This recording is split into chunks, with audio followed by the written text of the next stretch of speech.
Go into most car dealerships today and you'll find a range of models and body styles to tempt buyers. But in recent years it's been the crossover that's attracted the most interest.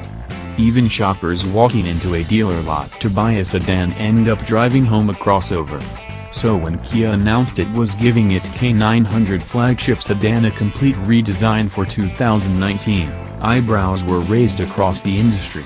Only 355 examples of the first generation were sold in the US last year. So why is Kia giving the K900 another shot at America? In short, because it was designed as a global car and the cost of bringing it to the US is fairly minimal. So why not take a chance and see how it does? Kia also wants to prove it's fully capable of building a vehicle of this caliber. The K900 has an adaptive suspension, so it doesn't at all feel like you are riding on a cloud. But if you want a Kia sports sedan, get the Stinger. If you want the not too floaty but engaging enough large luxury sedan, get the K900. That simple. I am purposely using the word luxury because the K900 is a true luxury sedan, and this begs the question of whether it'll compete internally with the Genesis G80 and G90, which both use this platform. I'd say the K900 falls smack dab in between the two. More importantly, it's the most serious threat so far to the Buick LaCrosse, Lincoln Continental, Toyota Avalon and Lexus ES. The LaCrosse is a dentist's car, let's face it.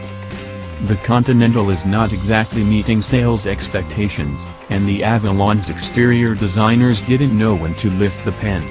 The S, well, let's hope the upcoming redesigned model is less bland.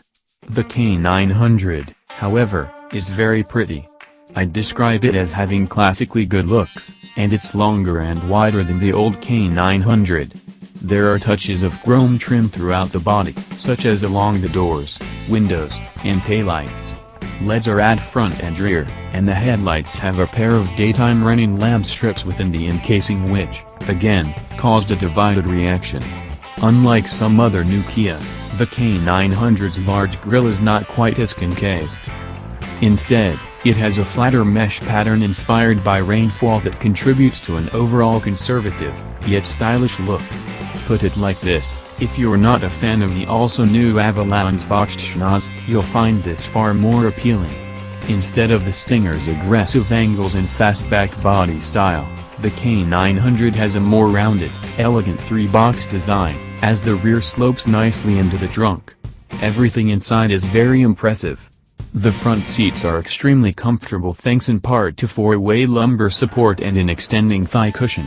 There's a wide 12.3-inch touchscreen featuring standard navigation and Apple CarPlay and Android Auto.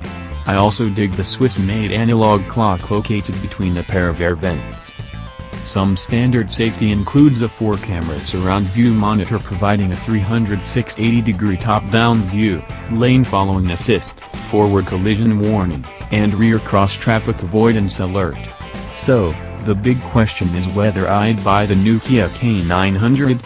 The answer is no, simply because I'm not the target demographic. The Stinger is for me, hands down, but this is not by any means to imply the K900 isn't an excellent car for its intended buyers, because it is. Who are they? They're at least a couple of decades older than me who want to reward themselves with a refined, extremely comfortable and high-quality large luxury sedan without having to pay German brand prices. They'll be saving themselves at least $30,000 compared to, say, a BMW 7 Series. Another target audience should be those in the Uber and Lyft driving community.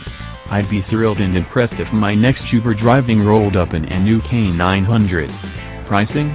Exact figures are still not available, but Kia hinted to me it'll begin in the mid-$50,000 range, so a bit pricier than the outgoing model.